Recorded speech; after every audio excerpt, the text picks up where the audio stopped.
Okay guys, Good Marks Goods here, and today we've got a flatware box. I'm pretty excited about it because recently I've been seeing the prices of flatware and the quantity of flatware on Shop Goodwill. The prices are going up and the amount that's available has been decreasing. I don't know what's up with that, but it's just been a trend I've been noticing. Inflation obviously for the prices, but the supply I'm not so sure about. But so still, you put a box in a box. We'll be right back.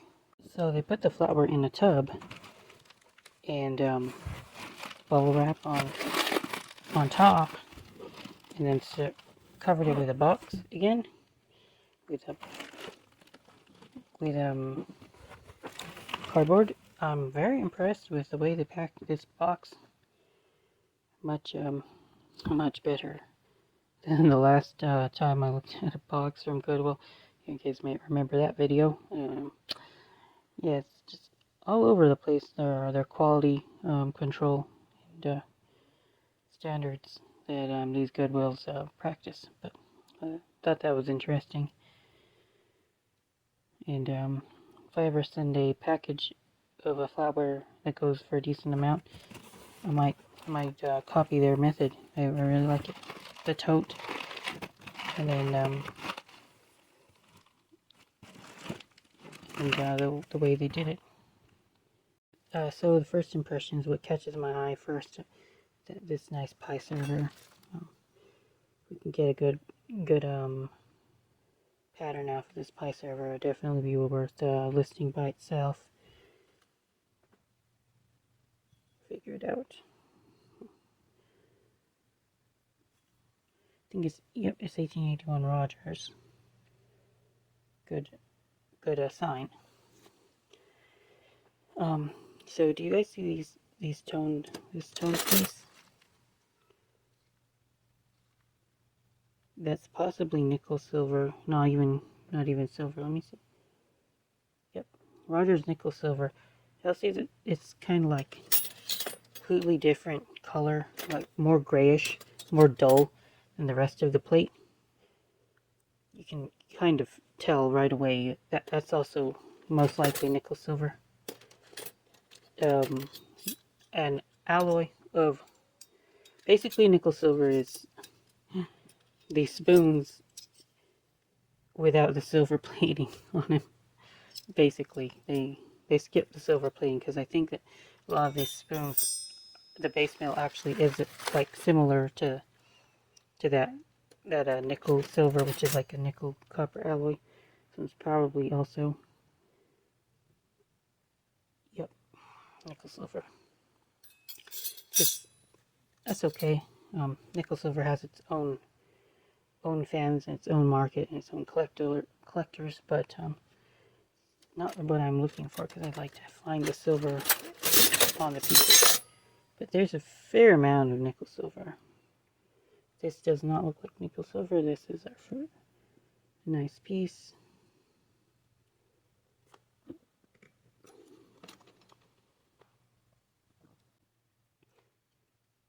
$1847. Rogers Bros. Okay, 1847 Rogers Bros. And the pattern, I feel like I've seen it before, and I'll be able to easily identify it. So we'll see what many pieces of that pattern I can find. So this is how I look through boxes, guys. Just separate it out by pattern and do research on the patterns, and that will get you decent results if you try to resell this flatware. Same pattern. We got 3 pieces of the same pattern so far. Very good sign. 3 pieces of nickel silver. 4th piece of this pattern. We got our large dinner fork.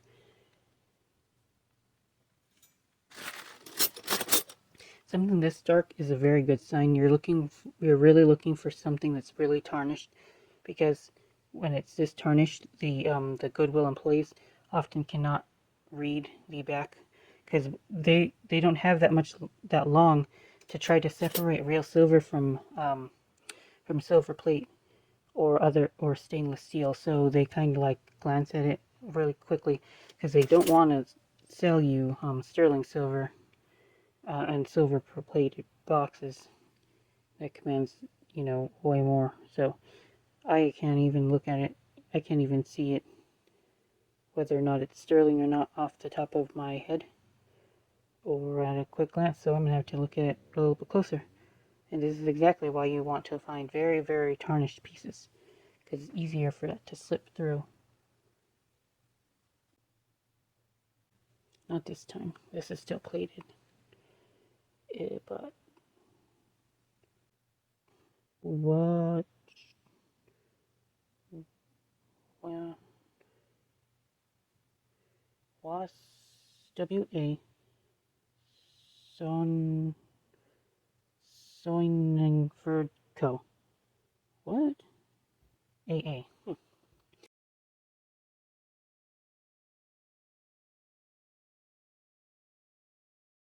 And what is the piece? It's the Pacific Temple, McAllister, California. Agas, Agas, Agasar. Well, anyway, it's some kind of temple. It's fun to find historic pieces like that. It could have been sterling silver. Could have got lucky, but not this time.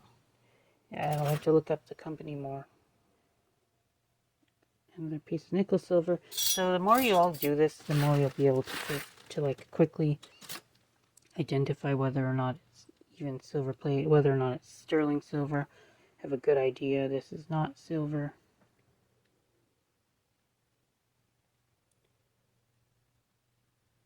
Lachar, though. I don't find much pieces marked Lachar. I have to try to figure out if that has a market for it. This is a new pattern. I don't think that this is the one I was seeing earlier, so I'll just make a new pile for that piece.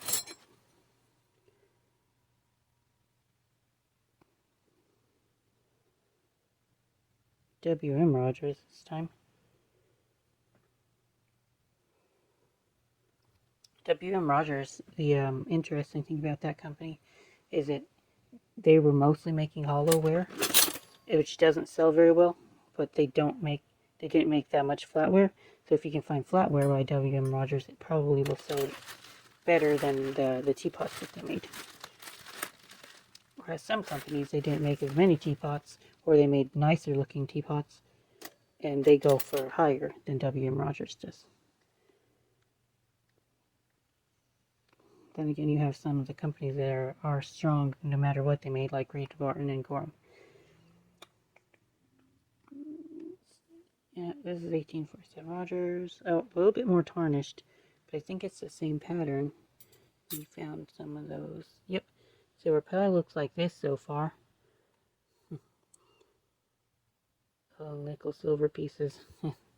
Just keep working on the pile, and I'll go ahead and put the video out now and look at these pieces a little bit and get back to you guys if I see anything interesting I want to talk about. So let's discuss this spoon, because I looked up this piece. It says June Rose, and on the back it says made in Germany. Now I found another one of these spoons on Poshmark. Someone was trying to sell it, but they claimed it was sterling silver, and they wanted $39 for that. Now, if they knew what they were doing, they would have never mistaken this spoon for sterling. It's just not possible. Number one, they didn't mark that it was sterling. All it says on the back is made in Germany, and it's very small.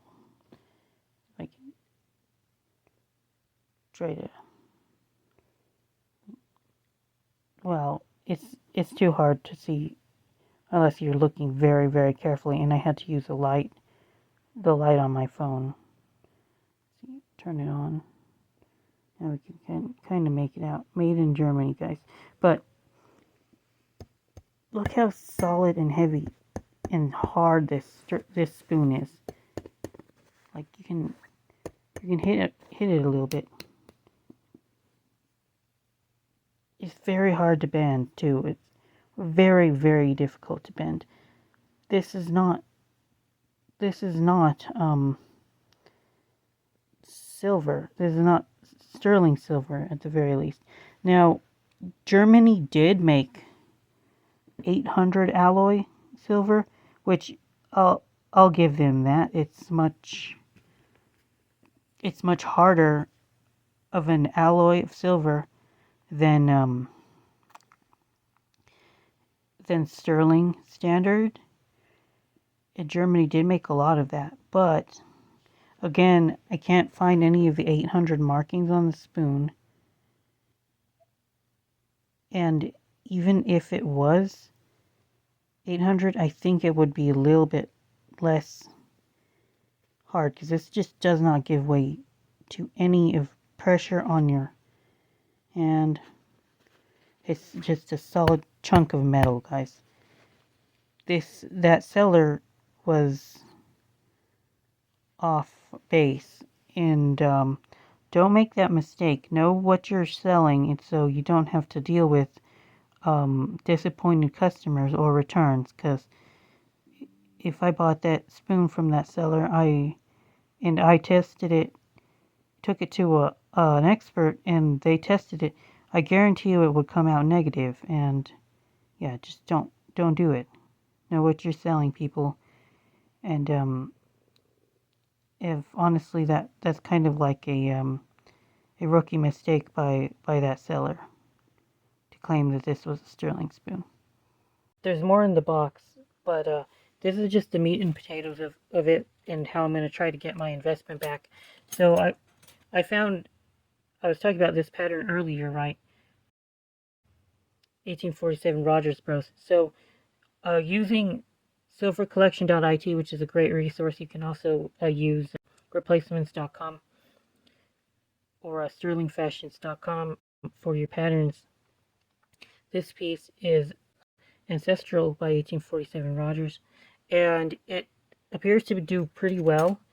Not the greatest pattern ever, but there's two ways I try to sell this stuff. Is either as a lump lot, separate it out, slap it on as a bulk lot. Always show the people, your buyers, what they're getting. Like I'll put it out on the table and make sure that they can see everything, and then separate it out by like piece. How many dinner knives, how many dinner forks, how many salad forks and spoons and all that.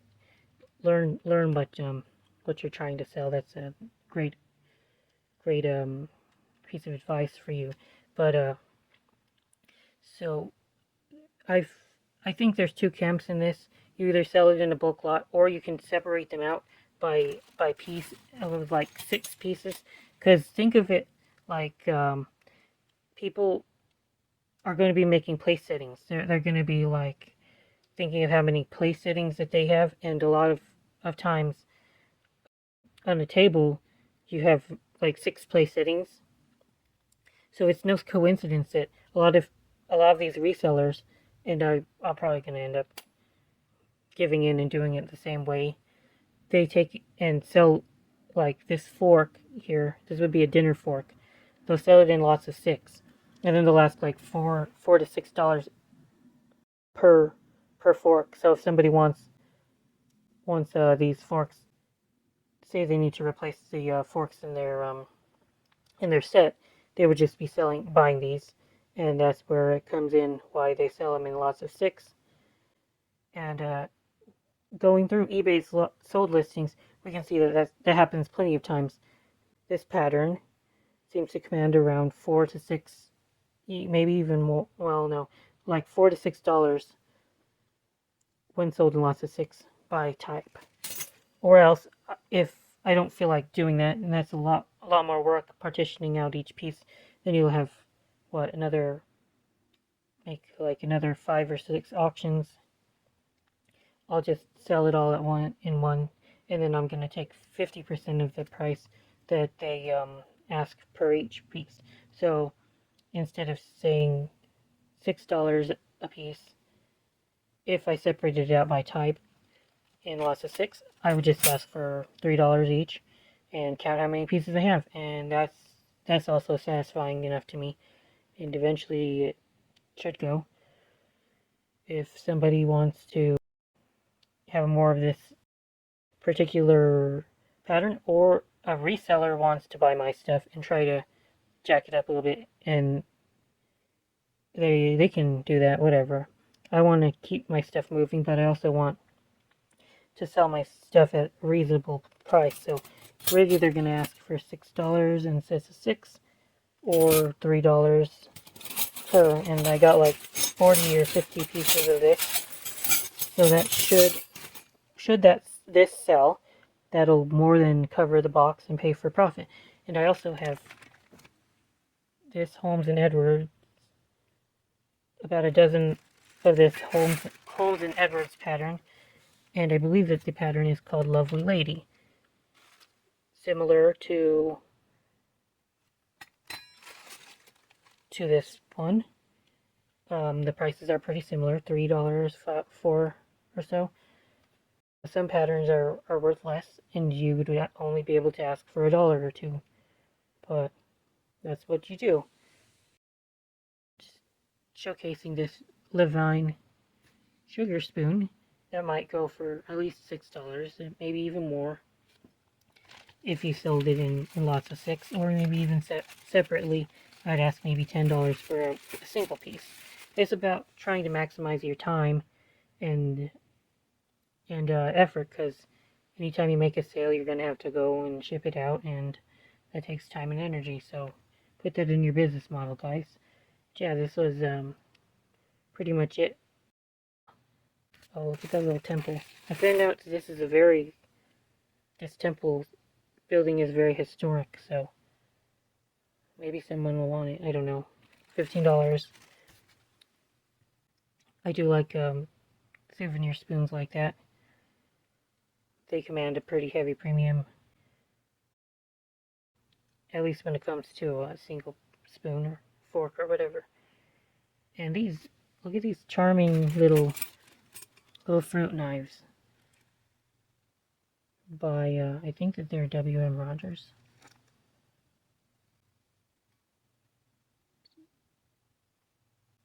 Yep, W.M. Rogers and Son. I'll ask for $5 each for that. So that's what you do. You just you gotta look it up by pattern, look up the market, be patient. These pieces do sell eventually, but they don't fly off the shelves. You ask for a good price for the time and effort and energy that you're putting out. You'll get rewarded eventually. Good marks, goods out, guys. Thank you for watching my videos again. Yeah, I'll see you on the next one.